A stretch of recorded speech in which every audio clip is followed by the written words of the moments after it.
And we're back on Second Street talking about some new healthcare polling data as well as just sort of a general discussion about health reform. Um, Dom, I want to ask you about this notion of the cross-border directive. We've talked about it on the show before, but could you just give us a recap of roughly from 10,000 feet up, how does the policy work right now in the European Union? And then also what Canadians think about copying this policy?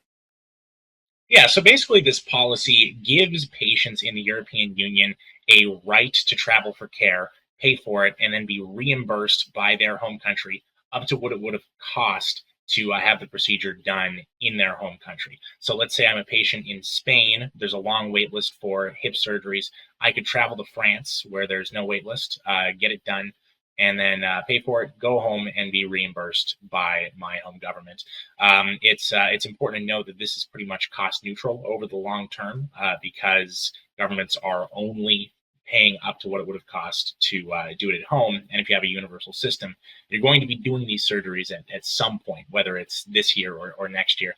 And so it's a pretty intuitive idea, and it gives patients in Europe a lot more options. And Canadians, they really like it. We've polled on this question a number of times, whether you are in favor of your province copying this policy. And this latest time, it was 73% in favor. Now, it's not often in polling that you see that massive of amount of support for a particular policy idea.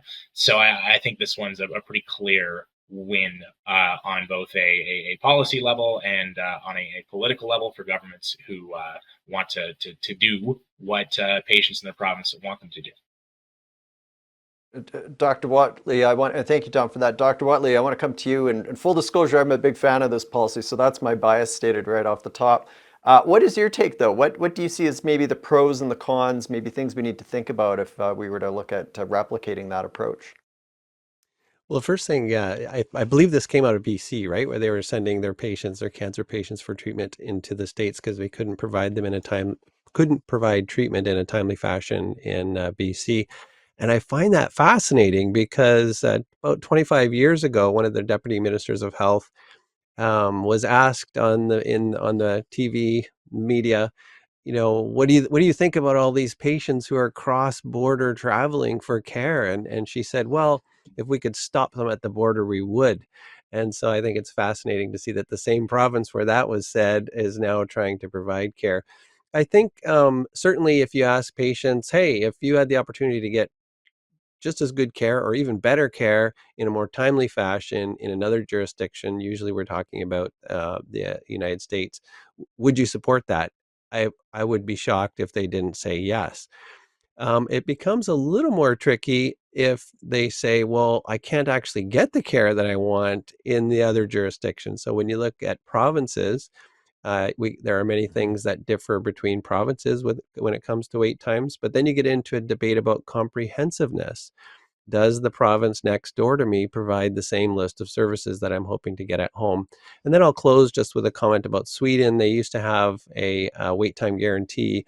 If you can't get your hip, I believe it was at the time, within 3 months in Sweden, then the government will pay for it to be done outside of Sweden. So I think if you actually get down to a guarantee about how long you're going to have to wait, I would be more excited about that than simply saying, well, we can't provide it, so you're on your own. You can travel wherever you like. Yeah, that's better than forcing people to stay in the country, but I would love to see some teeth to it and an actual wait time guarantee. Yeah, I think you raise an important point. I mean, obviously, in an ideal scenario, I think all of us would like to receive surgery in our community so that we can have our friends and family nearby if we need to rely on them as we recover. But I mean, we're decades into this now where, the system, the wait times seem to be getting longer and longer and longer, and patients are getting fed up. So they're always looking to, or many are looking to go to other jurisdictions to pay. I want to get to a question that we asked in a moment on just how many Canadians are going to other provinces or to other countries for treatment. But Dom, could you give us a quick recap of your recent trip to Ireland to see this policy in effect? Yeah, that's right. So I had one or two Guinness while I was there. It was a great time. And basically, what they do in Ireland is they will load up a bunch of patients on a bus in the south, drive them up to the north and have them all get their cataract surgery done in an afternoon. Really, really interesting, innovative idea, and it shows what can be done when people Mhm. try to be innovative and creative in getting people healthcare.